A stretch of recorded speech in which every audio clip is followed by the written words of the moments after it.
Eu tenho certeza que você tem um chamado. Eu tenho certeza que Deus te chamou para fazer alguma coisa, que você tem algum propósito aqui nessa terra. Mas você sabe o seu chamado? Vamos descobrir. A primeira coisa que você precisa aprender sobre chamado é que existe o chamado universal da igreja e existe o chamado pessoal. Quando eu falo de chamado universal, não estou me referindo à igreja universal, tá, gente? Mas universal no sentido de ser o corpo de Cristo na terra, né? Em 1 Coríntios, capítulo 12, verso 18, diz o seguinte: em verdade, Deus dispôs cada um dos membros do corpo, no caso, o corpo de Cristo, segundo a sua vontade. Ou seja, existem vários membros nesse corpo, nessa igreja que é o corpo universal de Cristo, e Deus colocou cada um no devido lugar para exercer o chamado, para exercer a missão. E o que é então esse chamado? Vamos falar primeiro, o chamado universal da igreja. Qual é esse chamado? O que é isso afinal? A igreja ela tem uma missão aqui na terra, que é o quê? Glorificar a Cristo, evangelizar, pregar a todos os povos, amar, ser luz, ser sal e luz, fazer a diferença no bom sentido da palavra, né? Porque nem sempre fazer a diferença é bom, mas fazer a diferença no bom sentido, de você ser luz, de você trazer a palavra, de você levar o amor de Cristo para as pessoas. Então esse é o chamado universal da igreja. Então se você tem dúvida, eu não sei qual é o meu chamado, o mínimo que você tem que fazer é o chamado universal da igreja, que é fazer essas coisas, orar, pregar para as pessoas da sua família, pregar para as pessoas que você conhece, anunciar Cristo, não ter vergonha do Evangelho. Esse é o básico. Mas existe também aquele chamado que Deus confiou a você, pois nós somos membros de um corpo e cada membro tem a sua função, né? A palavra diz que o olho tem uma função e o olho não pode dizer para a orelha, ou é o contrário, não lembro, a orelha não pode dizer para o olho, enfim, eu não preciso de você. Todos os membros precisam um do outro. E assim, esse corpo de Cristo, que é um corpo invisível, não é um corpo palpável, o corpo de Cristo na terra é a igreja, é o povo de Deus na terra. Não se trata de uma denominação evangélica, não se trata de um grupo apenas, mas se trata de toda a igreja de Cristo. Mas afinal, o que é chamado? O que diz a Bíblia sobre chamado? Bom, na Bíblia você vai encontrar uma situação em que Jesus diz: muitos são chamados, mas poucos escolhidos. Mas não é esse tipo de chamado que a gente está falando aqui nesse vídeo. Esse chamado que Jesus diz é no sentido de salvação, mas o chamado que a gente está falando é no sentido de missão. E você não vai ver explicitamente essa palavra muitas vezes na Bíblia, mas você vai ver Jesus falando dos talentos, que se refere a isso que eu vou falar com você. Jesus fala na parábola dos talentos que foi deixado talentos para 3 pessoas e 2 apenas produziram e 1 escondeu. O que é esse talento? Talento, na Bíblia, não está se referindo especificamente à palavra dom, né? Quando a gente pensa em talento, no português, talento tem a ver com você ter um dom, né? Você ter um talento nesse sentido. Mas talento era uma moeda de muito valor da época. E essa moeda, ela, por ter muito valor, isso mostra que Deus ele confia a nós algo que tem um valor muito grande e que nós não podemos esconder isso. O que Deus está confiando em você, talvez você ache pequeno, mas tem um valor muito grande no reino de Deus. Porque para Deus, muitas coisas que hoje estão, que ninguém vê, são muito mais valiosas do que talvez grandes famosos, grandes ministérios, né, entre aspas. Um outro vídeo a gente pode falar sobre isso. Mas o que eu quero te dizer é que esses talentos, eles precisam ser multiplicados. E é por isso que eu quero falar, que talentos são esses? Eu creio que boa parte deles são sim dons. Dons que Deus manifesta, que Deus libera para nós. Existem 3 tipos de dons, mas eu não vou falar especificamente deles agora, porque eu posso deixar para outro vídeo. Comenta aí se você quiser um vídeo só sobre isso e já aproveita e se inscreve nesse canal para você ficar por dentro dos próximos vídeos, tem muito tema legal para a gente conversar. Mas então, Existem vários dons e dons são ferramentas que Deus disponibiliza para a gente realizar o ministério. Então, existem vários ministérios, vários chamados, mas como nós vamos realizar? Usando esses dons. E esses dons acabam se tornando o nosso chamado. Você vai entender o porquê aqui na palavra. Por exemplo, em Efésios capítulo 4, verso 11, diz o seguinte: assim, ele designou, ele se referindo a Deus, alguns para apóstolos, outros para profetas, outros para evangelistas e outros para pastores e mestres. O que diz aqui? Aqui a gente já vê alguns dons sendo liberados, alguns ministérios, alguns chamados. Mas o que ele diz no começo? Ele designou alguns. Nem todos serão apóstolos, nem todos serão profetas, mestres, evangelistas. E você não precisa ficar, eu não sou profeta, eu queria ser apóstolo. Não, esse não deve ser o seu foco. O seu foco deve ser fazer com o que você tem, né? E às vezes é ensinado, né, que você tem que ser um profeta, você tem que ser um pastor, você tem que ser um... Não, nem todos têm esses chamados. Cada pessoa tem um dom específico. E você vai usar esse dom no reino de Deus. Vamos ver aqui outra ocasião que vai falar sobre isso em 1 Coríntios capítulo 12, verso 28. Assim, na igreja, Deus estabeleceu alguns, primeiramente para apóstolos, segundo profetas, em terceiro mestres, em seguida os que realizam milagres, um outro tipo de dom. Os que têm dons de curar, os que têm dom de prestar ajuda, os que têm dom de administração e os que falam diversas línguas. Então, como você pode ver, nem todos serão apóstolos, nem todos serão evangelistas, nem todos serão mestres, mas o importante é que você saiba o seu lugar. E eu até quero contar aqui uma história de um homem chamado Demos Shakari. Talvez você nunca tenha ouvido falar desse homem, mas ele é fundador de uma das maiores associações evangélica do mundo, chamado Adonep, que é a Associação de Homens de Negócios do Evangelho Pleno. Está em todo o mundo, ele era americano, né, e tem até no Brasil, né, em muitos lugares do Brasil. E esse homem, ele queria muito ser profeta, o sonho dele era ser profeta. E ele estava uma vez orando e Deus falou com ele que ele não seria profeta. Ele ficou muito triste, ele era um jovem, ele via os profetas, então ele queria ser, né? Ele ficou muito triste, mas aí ele foi buscar a Deus e continuar a vida dele, e ele teve algumas ideias.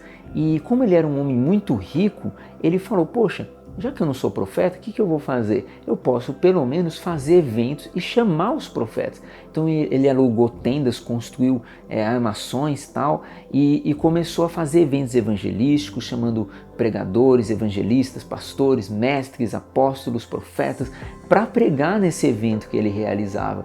E nesse evento muitas pessoas eram ganhas para Jesus, muitos milagres aconteciam, e um dia, durante um evento, ele estava lendo a Bíblia e Deus falou com ele em 1 Coríntios, né? Se você for ler 1 Coríntios, leia inteiro, que vai falar muito sobre a igreja, muito sobre dons em 1 Coríntios.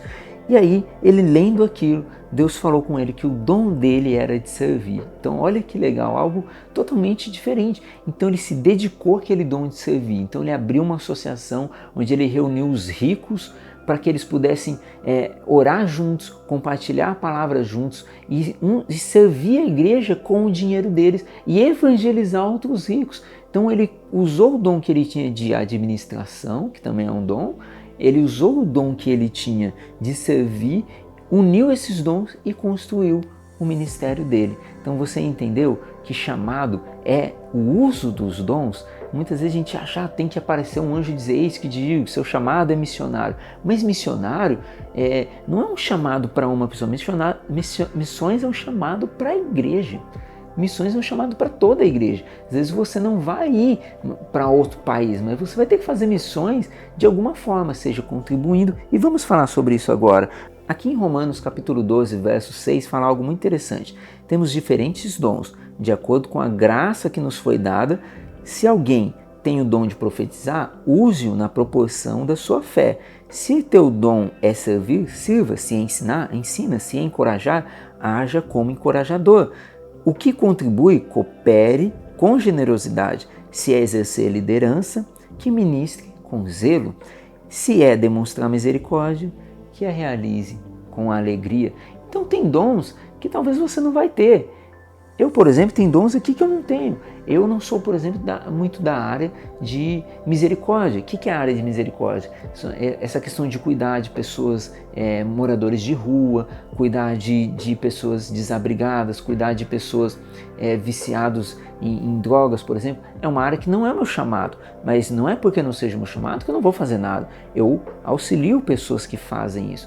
Mas entendendo que não é o meu chamado, que eu não tenho dom nessa área, eu ajudo as pessoas que têm dom nessa área porque eu tenho o dom de cooperar, entendeu? Eu tenho um dom de liderança, então eu uso o meu dom de liderança para mobilizar pessoas para ações. Então, que dom você tem? Como você vai exercer esse dom? Você pode colocar uma placa de uma igreja, uma placa de um ministério, não importa. A questão é que você precisa exercer. Um versículo que diz também para fazer o que te vier à mão, né? Sabe, acho que fica em Eclesiastes. Me veio agora, então eu não lembro certinho.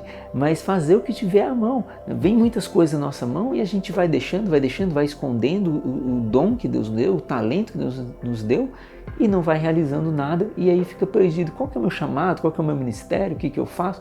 Você precisa realizar. Eu mesmo comecei com o ministério de teatro. Quando eu era jovem, o meu primeiro ministério foi fazer teatro. Eu só fazia teatro na igreja, mas depois Deus foi me falando que Ele queria me usar no evangelismo também.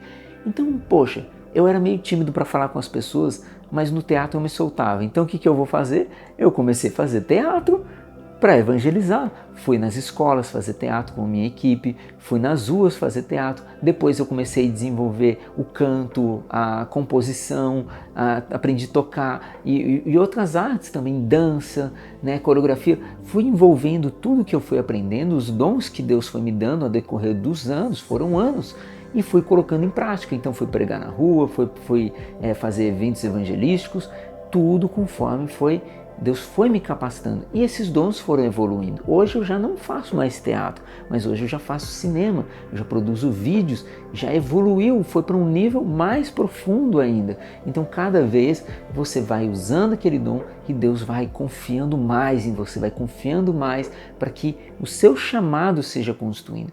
Então o chamado não é o que você descobre, é algo que você constrói. Então se você quer aqui já a primeira resposta para você, se você quiser já deixar o vídeo agora, brincadeira, fica mais que tem mais algumas coisas que eu quero partilhar com você sobre descobrir o chamado. Mas chamado se constrói. Você vai construindo e você vai descobrindo conforme você vai construindo. É como se você estivesse cavando. Conforme você cava, você vai encontrando ouro, você vai encontrando pedras preciosas, até chegar no diamante. E você fala, olha, cheguei até aqui e agora eu sei o que eu estou procurando, entendeu? Então hoje eu sei qual é o meu chamado, porque lá atrás eu comecei a buscar. Eu só fui ter convicção, tipo assim, eu vou ser missionário em 2017, mas eu comecei meu ministério de teatro em 2011. Eu já queria ser missionário, mas quando eu tive convicção, quando Deus me falou claramente, seu chamado é nações, seu chamado é evangelizar os povos, quando eu entendi isso, foi em 2017. Então, não desanime, faça, vá fazendo, não fique com, esse não é meu chamado. Outra coisa importante, se há uma necessidade, você precisa se atentar a isso. Imagina só aquela situação do bom samaritano. Estava passando lá um levita, né? Ele passou, ele olhou para o homem que estava ali no chão e ele falou, não, meu chamado não é cuidar de pessoas que estão ali jogadas no chão, eu vou seguir em frente, vou lá para a igreja, vou tocar no culto. Passou lá um pregador, né, o fariseu, o mestre, não, meu chamado é ensinar, eu não vou ajudar aquele cara que está ali na rua, eu não tenho dom de misericórdia, não é meu dom, então eu vou passar em frente. E aí passa um cara que não tinha chamado, um samaritano, perdido ali de boa, né? Só estava pensando em pagar as contas, mas ele olha para a necessidade. Então o seu chamado é suprir a necessidade do próximo. Esse é o seu primeiro chamado. E tudo isso, você está me entendendo? Você está me entendendo que tudo isso faz parte do chamado?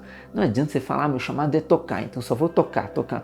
Isso é uma mentalidade muito ainda, sabe, pensar dentro da caixinha, assim. Se você se prende àquilo e não pensa além. Você precisa suprir a necessidade do momento. Eu já cuidei de criança, eu já fui da intercessão, eu já ajudei a limpar a igreja, eu ajudei a fazer um pouco de tudo, gente. Mas hoje eu faço algumas coisas mais específicas, mas nem por isso, de vez em quando eu não tenho que parar o que eu estou fazendo e cumprir uma necessidade, suprir uma necessidade que está precisando no meu ministério, por exemplo. Ou então no ministério de outro, ou então na igreja de outro. Nem sempre pensando só no nosso ministério, meu ministério, minha igreja, meu grupo, meu pessoal. Não, a gente tem que ter uma visão de reino, né? O ministério do outro tá sem músico. Na minha igreja tem 3 bandas. Poxa, vamos emprestar uma banda para eles, entendeu? Vamos emprestar um grupo de louvor para eles, né? Não sei se você fala banda, grupo de louvor, não importa. O importante é que empreste, entendeu? Empreste, e ainda a Bíblia diz emprestar sem esperar receber de volta. Olha que coisa. Então, para concluir o que nós estamos conversando, para você entender seu chamado, para você entender, você precisa estar ligado ao corpo, você precisa começar a fazer, você precisa construir isso, você precisa descobrir fazendo, descobrir agindo, tudo em conformidade com a palavra, tudo em oração, buscando a Deus, né? É o título do vídeo, como descobrir seu chamado em Deus, porque você não vai fazer nada. O que Jesus diz? Que nele nós daremos fruto, sem ele nós não vamos dar fruto. Você pode fazer um monte de coisa, mas isso não vai gerar fruto no reino. Pode até dar resultado na terra, mas não dá fruto no reino. Quer um exemplo disso? Tem muitos reis na Bíblia que cometeram bons atos, né? Até fizeram algumas coisas boas, mas não foram aprovados por Deus no final da vida. Um exemplo é o próprio Salomão. Ele fez muita coisa, ele era muito sábio, ele foi muito inteligente, ele construiu o templo, mas ele se perdeu em meio à idolatria e em meio à prostituição, né? Então nesse momento ele acaba perdendo o que ele construiu no reino, né? Então isso é muito perigoso, né? A palavra diz que se um justo ele estiver num caminho e ele se desviar desse caminho, Deus não vai considerar o que ele fez de justo, porque ele se perdeu no meio do caminho, ele se desviou, né? Não é nem se perder, é se desviar, né? Ele saiu de vontade própria do caminho. Então, ele vai perder o progresso que ele fez. Então, não desista que Deus vai te revelar o seu chamado. Então, o que você tem que fazer? Fazer. Você tem que começar a fazer, parar de só imaginar, só pensar e começar a construir com o que Deus já te entregou para construir. Então esse é o nosso vídeo. Se você quer saber mais sobre algum dos temas especificamente que a gente conversou aqui, comenta aí embaixo ou sobre outros temas. Vamos conversar mais. Eu acho que essa conversa foi bem legal, né? Sobre chamado, sobre os dons. Tem muita coisa para falar sobre isso. Eu queria ter falado aqui mais uns 30 minutos, mas eu vou parar por aqui, senão vai ficar muito longo esse vídeo, né, gente? Então um abraço, não deixe de compartilhar e até mais.